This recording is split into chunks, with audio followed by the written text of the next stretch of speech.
68K Bitcoin, and see that nice little drop off the 68K. It went to like 68.2 or point 0.3 or whatever exchange you're on.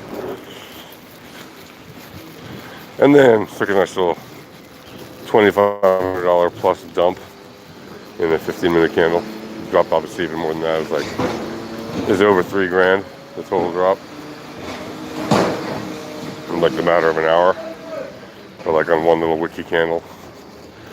Dropped down like $2,500. And then pumped back up about half of that.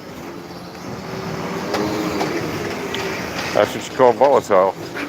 When the returns drop and pop to the standard deviations and then pull and push the price along with it as a result. That is what the honey badger does. The honey badger doesn't care, right?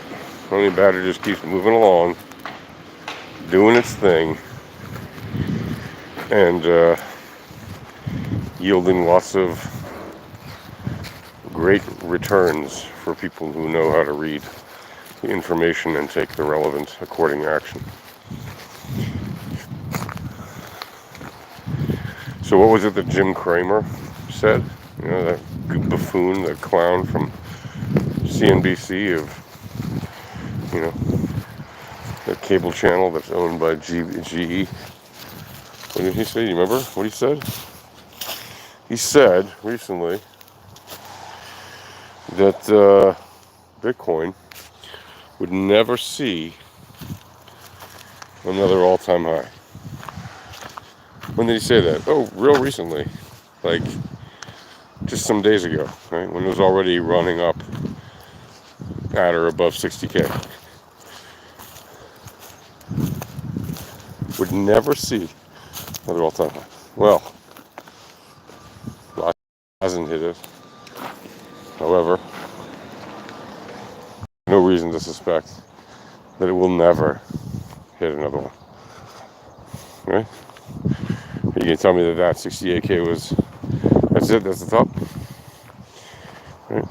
No, we'll see. Like, what was the high last, the actual all-time high, depending on what exchange you're on, was plus or minus 70K. I know it's like 69.9, 69.8, 69.95, 69.975, depending on what exchange you're at. Whatever. There's probably some place in Asia where it was, 70K. Because price differentiations for some reason. Anyway, call it 70. Nice, easy round number. You think price of Bitcoin is never going to hit 70K again? That was it. It was a one-time event. Never going to happen again. Okay, well, let me just put it this way.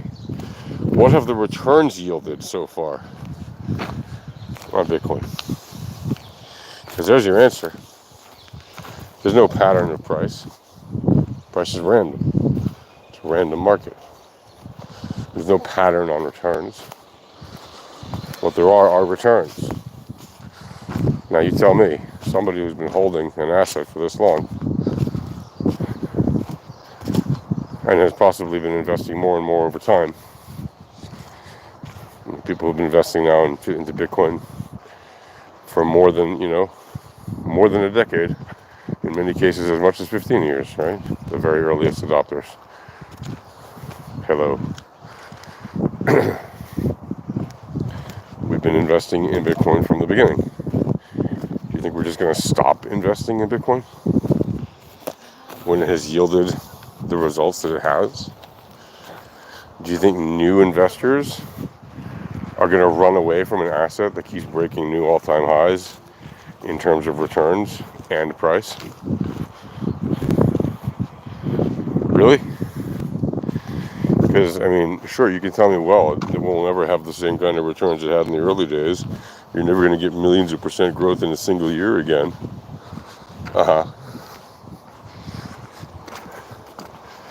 What you don't understand is that the asset is basically only really 1% deployed. Yeah, you can tell me 20% of the world knows about it, and half of that might even have a piece. A few Satoshis here and there, whatever. First of all, there's pretty much no way that, 700 million people already own any, because that's just not what the numbers say. But even if 100 million or 200 million people by now own a piece, it can easily serve the needs of many billions of people without anyone ever owning a whole Satoshi, right? Because you can split Satoshis down into tiny little pieces.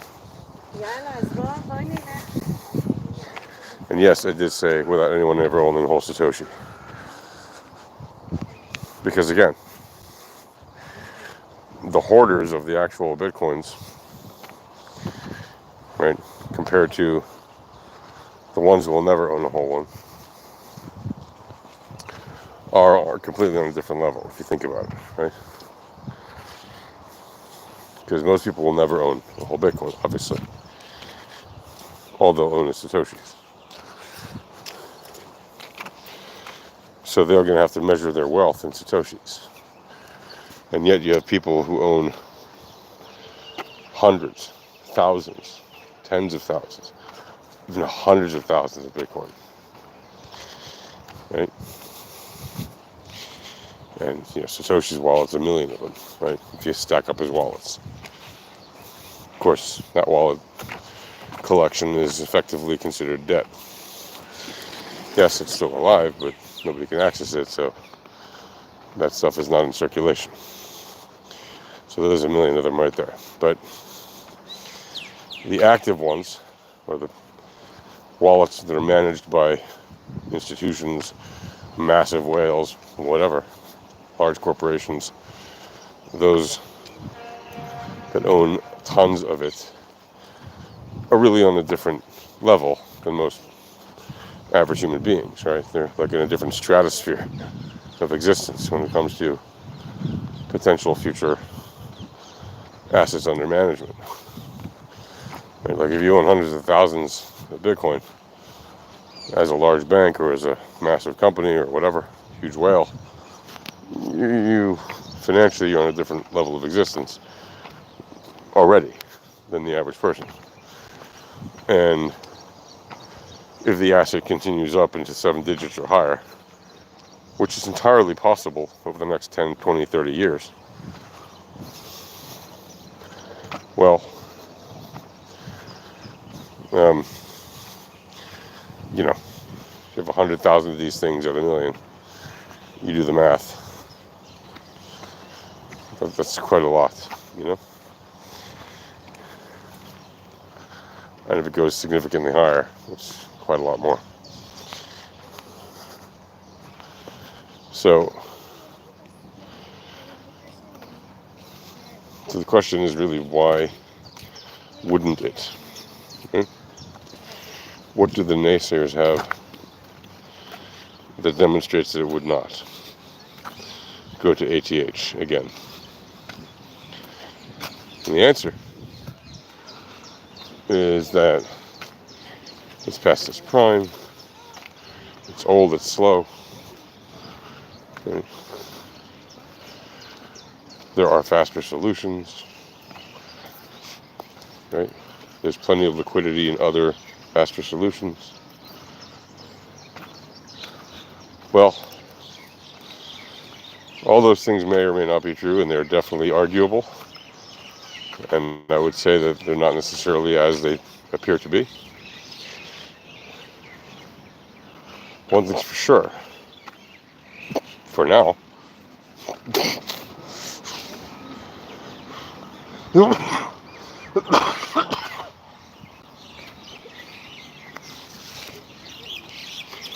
the king of crypto is still Bitcoin. And as the king of crypto, it remains on the throne.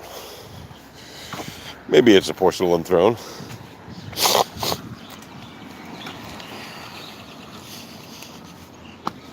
Maybe. But whatever it is,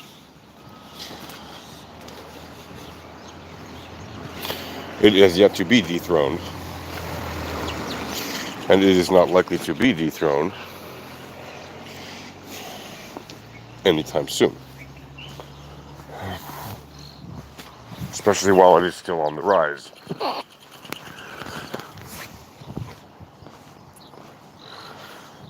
Does that mean it can never be dethroned? Of course not. Something better will eventually come along, in all probability, but it may indeed take some time. Because you need to find something with the kind of stability and decentralization, liquidity, and everything else that simply is present in Bitcoin and is not yet present in another asset.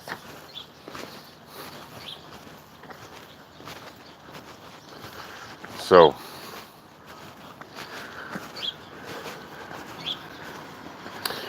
what you could do, if you are a long-term investor, is to get some biddy. If you don't already have any, not financial advice. Do it, don't do it, I don't care. Don't listen to what I'm telling you to do, because I'm not telling you to do. But you could get some and see for yourself if over time it ends up accruing a nice value for you. Right now it's at or near all-time highs, so I would not recommend to anyone to buy at the all-time highs. Right? Buy low, sell high. Well, how do you do that? Well, you do that by reading the volatility, the entropy, the probability, and the statistics. What I call the VEPs. That's what we call the VEPs over at Alpha Trading, where we coined the term VEPs. Why? Well, because those are the 4 key ingredients that the HFT firms use to manage their trading bots. And those are the 4 key ingredients that anyone should use to manage their trading if they want to trade using the same highly relevant maths that those HFT firms use when they run their trading bots. Why do they run those big trading bots? Well, because they have developers who built them for them, right? Build algorithms, right? They automate those algorithms using software bots.